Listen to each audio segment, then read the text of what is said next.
Bill's full of holly! Love, pride, hate, fear. Have you no emotions, sir? I'm the doctor. I am the doctor.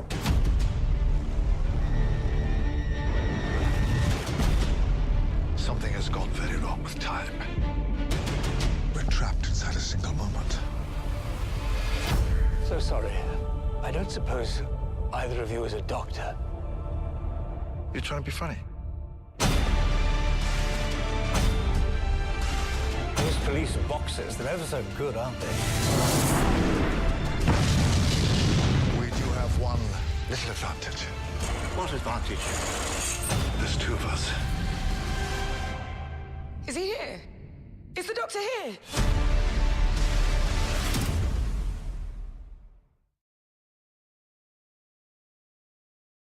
Hi guys, Josh Aloe here with another episode of my thoughts on Doctor Who Series 10's Christmas special, Twice Upon a Time.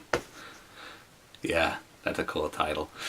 So yeah, I'm officially back, baby. Well, until I go on a hiatus again, but you know, we'll get into that in another video. Right now, let's talk about Doctor Who. Because it's been a while since we talked about it, since summertime? So we had to wait a bit of a long time for this special to come out because Doctor Who was released early, I believe, and then because normally it comes out during the fall or whatever, and then we have to wait maybe a couple, like maybe 2 months or something like that for the Christmas special. But now it was released early. I guess it was to catch up for last time for the whole 2016 No Doctor Who thing, aside from that spin-off class and the whole Christmas special Return of Doctor Mysterio. So that's okay. Anyway, let's get into the whole thing. By the way, we're gonna go into lots of detail with this, so that there will be spoilers for Twice Upon a Time, the Christmas special for Doctor Who. So you wanna know my overall thoughts? I liked it. It's a beautiful send off for Capaldi and a good jumping on point for Jodie Whittaker to become the Doctor. So that's all I'm going to say. And also it was a treat to see David, what is his name? The guy who plays Filch, I forget his name. That's bad, I'm sorry. And he was pretty good in it as well. Also good to see Bill again. That's good as well. So that's my short thought. Anyway, let's get into it. The episode more or less picks up right where the last one left off, where the Doctor's in the snow refusing to regenerate, but then we get like a big previously, like 109 episodes ago, or whatever. We go to the 10th planet, the final story for William Hartnell's Doctor, the first Doctor, and he's having the same thought as well, like, I refuse to regenerate, and he goes to the South Pole or whatever. And then he runs into the 12th incarnation of the Doctor, and I love the interactions between 12, well technically it's 14, because again we have to consider the Doctor has regenerated 13 times already, so technically he's the 14th Doctor. So, but he's 12 and we've already called him 12 a lot. I call him 14th here and there, but okay, 12 and first Doctor's interactions are beautiful.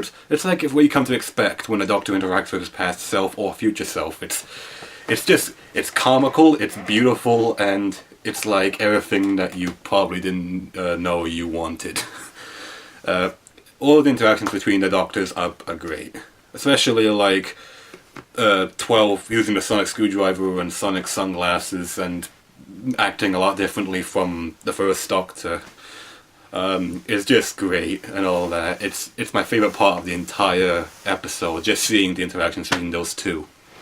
The rest of the episode's cool as well, but that's like, I love that part. They meet this World War I captain. We don't know his name, but we find out at the end who he is, and it's, oh my gosh.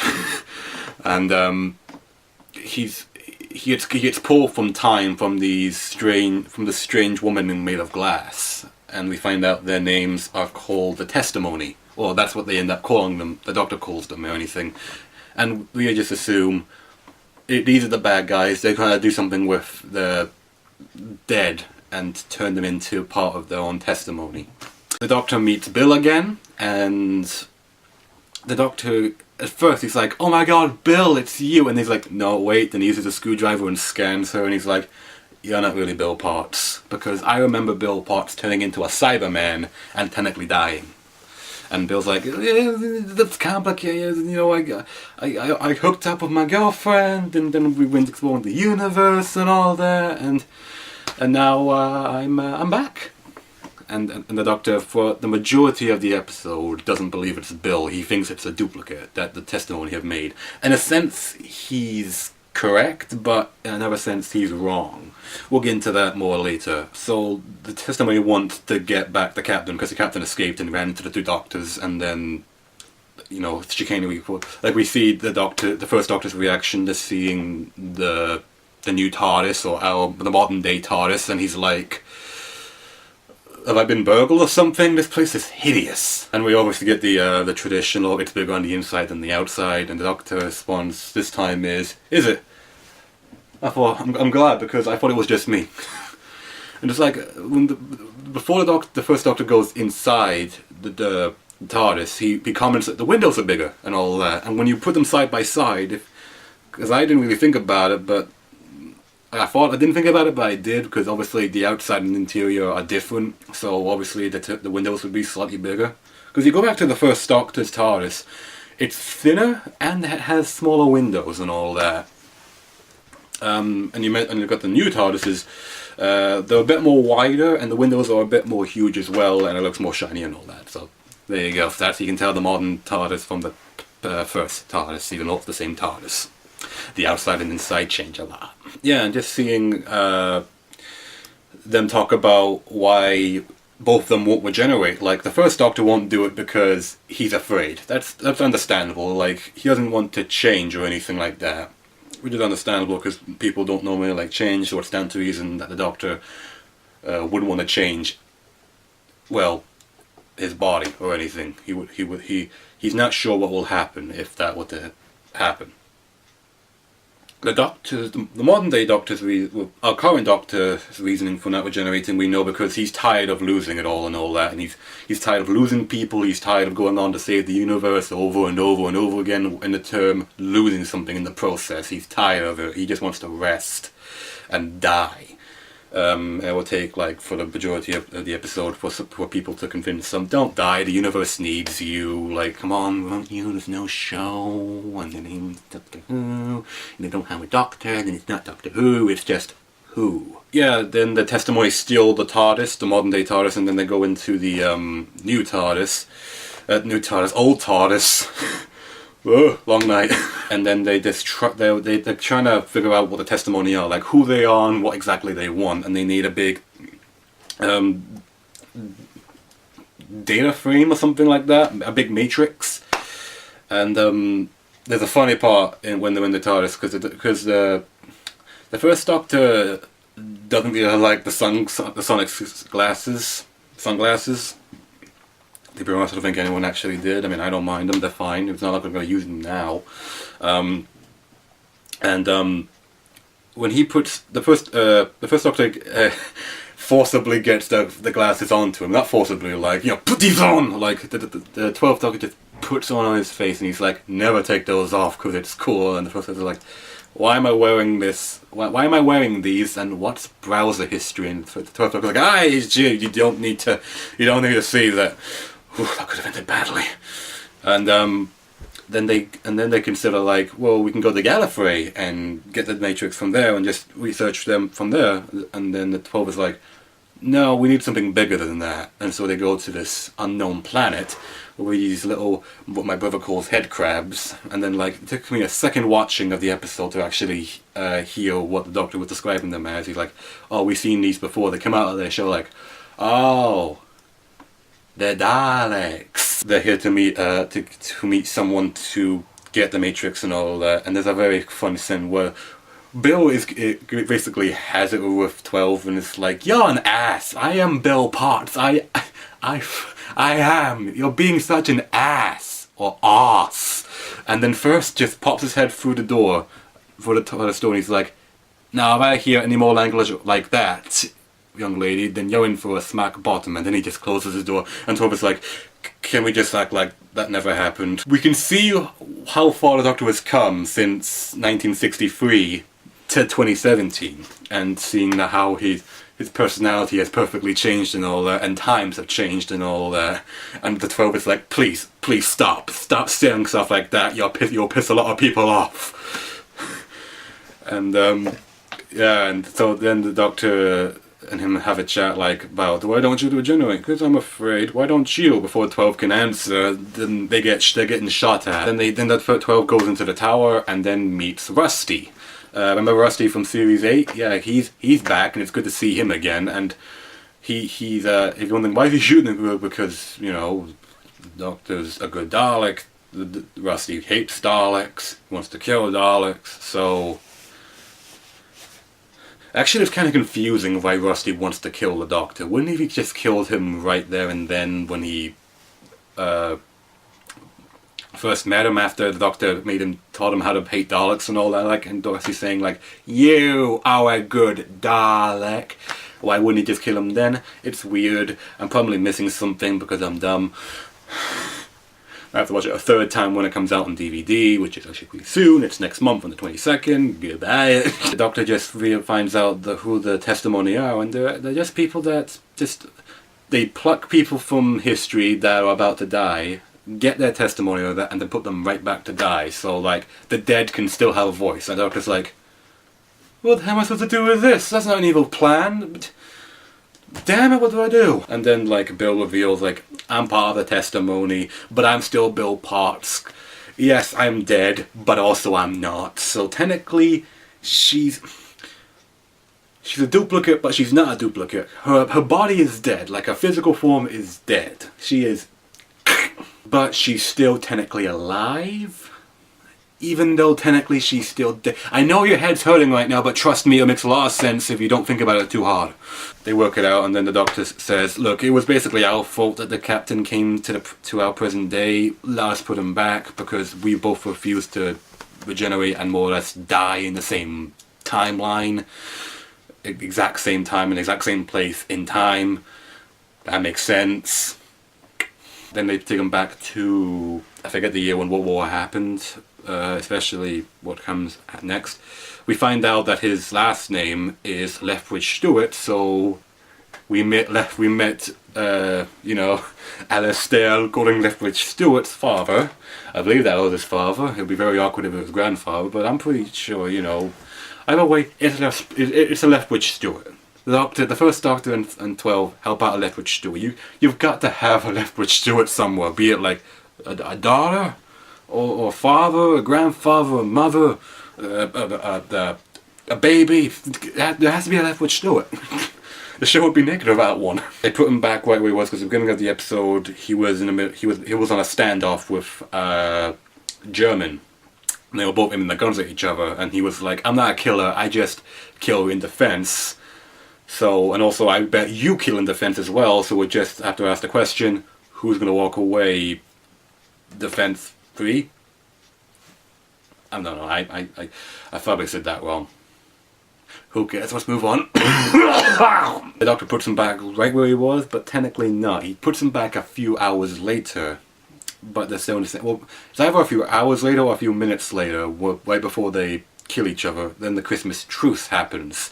Because it's the year and the Christmas truce happened in December of that year, which I don't remember. They say that what year it is in the beginning, I just forget what year it is. So yeah, then we just see them doing the Christmas truce stuff. We see them doing Christmas carols, we see them playing football or soccer for you Americans. We see them shaking hands and talking and interacting with the other side and all that. And then we see the 12 and the First shake hands, and then First is like, I think I'm ready now. I think I'm ready to change. My only question is, are you ready to change? And 12 is like, you'll find out the long way around. And he's like, whatever you decide, good luck. And then they both separate and all that. And it was just like, lovely. I would have liked this. I don't know if it would have been redundant if we had the First Doctor say, glad to know my future's in safe hands. But then again, he probably thinks, well, he's probably going to die after this, so glad to know my future was in safe hands. So, I guess, because we technically already heard that as well recently with the 50th anniversary, because that was the last time the Doctor had a big crossover. He crossed over with all of his past incarnations. Well, really only 3 of them. He crossed over with, well, 2 of them. I mean, he crossed over with 10 and 1, which is technically 9, and that means technically 10 is 11 and 12. See what happens? You gotta consider, They walk, then both separate. The first Doctor goes in his TARDIS, and he says, "Here we go, the long way around." Then he regenerates. He goes back on the 10th planet, I think. Then he regenerates. It goes from Filch, and we still call him that because I forget the actor's name, to Hartnell again, because that's how the episode started. They went from Hartnell to Filch, then Filch to Hartnell. And Filch is from Harry Potter, if you don't know, you uncultured swine. Is his name David Bradley? I hope that name's right, because god damn it. I'm terrible with names. And then he regenerates into Patrick Troughton, and 12 walks with Bill, and then, Bill gives him a kiss on the cheek, and then the Doctor sees Clara and remembers who Clara is, because if you've forgotten from Series 9, the Doctor erased his memory about Clara Oswald. Well, exactly who she looks like and all that. He had some memories on who Clara Oswald was, but he got it back now. Now he did. It's confusing. Either he kind of did, or he kind of didn't at all. He gets it all back, and we actually see Clara, and she's like, Hi, you stupid old man, don't forget me, because I'm kind of offended you did that. And the Doctor smiles, and he's accepting, like, okay, you're real, but you're memories. That's all you are, that's all you ever will be. You are memories. Memories are real, so if therefore you are real, but you're still a memory, and you're still technically dead. Clara's dead, you're dead. Then Nordell comes in, because he's another memory. He's like, alright, sir. And he says, he has a weird comment saying, like, it feels good to be made of glass, not just my nipples. I'm like, what? And then, like, apparently he has invisible hair, or that's just a passing remark or whatever. It doesn't matter. That doesn't matter. The point is, he's just there to say, I have a request for you, sir. Don't die, because I've got a feeling if you do, the whole universe is going to end up cold. And then the Doctor's basically like, when can I have a break? When can I stop? You see this battlefield. That's basically what my life is, and what my mind is. My mind is, and my testimony would destroy you all, because your glass will break. I have lived a long life. I've lived a long miserable life, a long happy life. It's a battlefield, and you wouldn't be able to take it. I don't know what I'll do from now to whatever, because it's a journey I have to take for myself. Thank you both for being huge parts in my life and what you meant to me. And then they hug and embrace, and we have another thing. Oh, cuddle. And then they both disappear. Then the Doctor goes into TARDIS, and then he talks to the TARDIS, and he says, "Oh, look at that stupid universe, always needing my help." And then the TARDIS goes beep boop boop boop, and then he's like, "Yes, I know it won't be the same." And then like beep boop boop boop, and then he says like, "Well, I suppose one more lifetime wouldn't hurt or kill anybody, except me." Then he goes into the big, cool speech where he's like, "Hold on, Doctor, hold the brakes. Here's a few ground rules I'm going to put it down for you, and what you should always remember. Never be cruel or cowardly. Hatred for the foolish, love is for the wise. Never eat pears, because Doctor hates pears apparently." I mean, we obviously got to establish that but that's the blooper reel, so we never actually saw that. Well, we saw that, but just in fast motion with Tennant Sewer. Anyway! Then he finishes one saying like, "Doctor, I let you go." And he also says something about his name, saying like, "Never tell anyone your name.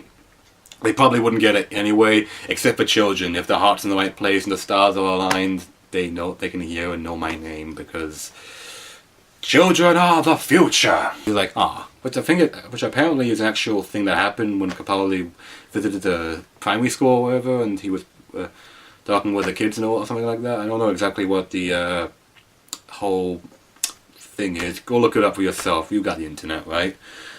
But before net neutrality goes to shit for America, you know. Yeah, then he just regenerates into the 13th Doctor, but technically 15th Doctor, Jodie Whittaker, and the first words out of her mouth is, "Ah, brilliant." And then the TARDIS explodes, because if you remember the last time the Doctor regenerated, that an entire town almost got annihilated. It annihilated an entire Dalek fleet, for God's sake, so I don't know what the fuck the Doctor thought would happen when he regenerated inside the TARDIS. Like, I'm not sure it was the generation itself that made the TARDIS explode later. I think it was because, actually it could have been, unless she accidentally pushed the self-destruct button, which is like, whoa, every time. And then she falls out the TARDIS, and then the TARDIS explodes and dematerializes, and she just falls, and it says, "To be continued," like, ah! So yeah, pretty good. I don't know the episode list for all that. I don't know exactly when Doctor Who's coming back next year. If anyone's on the fence about the whole Jodie Whittaker being the Doctor thing, give it a chance. Take the same thing I said about Inhumans, wait for it to come out fully, or wait for it to come out, then judge it. Okay? Wait. Because you can't judge something if you don't see it. Oh, don't give it a chance. Give her a chance. I mean, it's always the same thing when with new Doctors come about. Like, we see an old one you've grown to know go, and then the new one comes in, and like, I hate him. I'm not going to watch the series because I don't like this. And then you end up watching it anyway just to see what it's like, and then it's like, oh, it's actually pretty good. You start to warm up to him. Then he goes, and then someone else comes and like, ah, fuck it. Now, regardless if it was a good choice to make the Doctor a woman or not, personally I'm interested to see how it goes from here, and regardless if it was like for the right reasons or not, doesn't matter. We'll just have to wait and see if she portrays it well. If it's portrayed well, good. If it's not, then okay, we were right to be angry. Then again, we weren't angry when the Master became a woman. Then again, it's not really the Master's show, it's the Doctor's show, and it's a big change, but it's also a big change when the Master grew tits, so why can't the Doctor have tits? I mean, sorry, Dalek bumps. I don't know. But anyway, I'm excited to see what Series 11 brings and all that, and this was a phenomenal episode.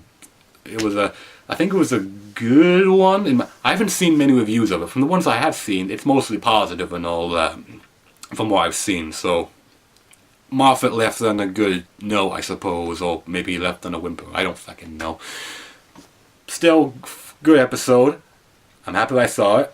I can't wait to own it. It's a good multi-Doctor episode. Great, good. I'm gonna try and do an overall thought video on Series 10 as a whole before Series 11 comes out, so keep an eye out for that. So, I mean, my original plan was to do my thoughts on Series 10 overall, but then I decided to wait for the Christmas special so I could talk about it complete, so I could talk about the Christmas special complete with Series 10. You know that, and I ran out of fucking space on my laptop, which is resolved now, so that's good for now. And I'm also getting my brother's old computer, so that's going to help a lot.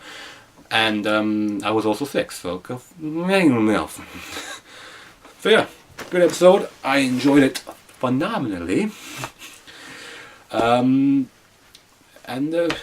Yeah, what else is really to talk about? I mean, I'm not doing my normal thing. Let's talk about the music, let's talk about the characters, because we'll save that for the overall, you know, like, we'll talk about it overall for the series when I get around to it. I'm not sure you guys are going to get my top 10 list of movies I saw this year that I liked, because last year I did my top 8 movies I saw, because I only saw 8 movies that year. This year I saw 10, and this is after I saw The Last Jedi, and I liked The Last Jedi. I post my thoughts on Twitter, which I'll link in the description so you guys can go to my Twitter and follow me there, because I got a Twitter, for those of you who don't know.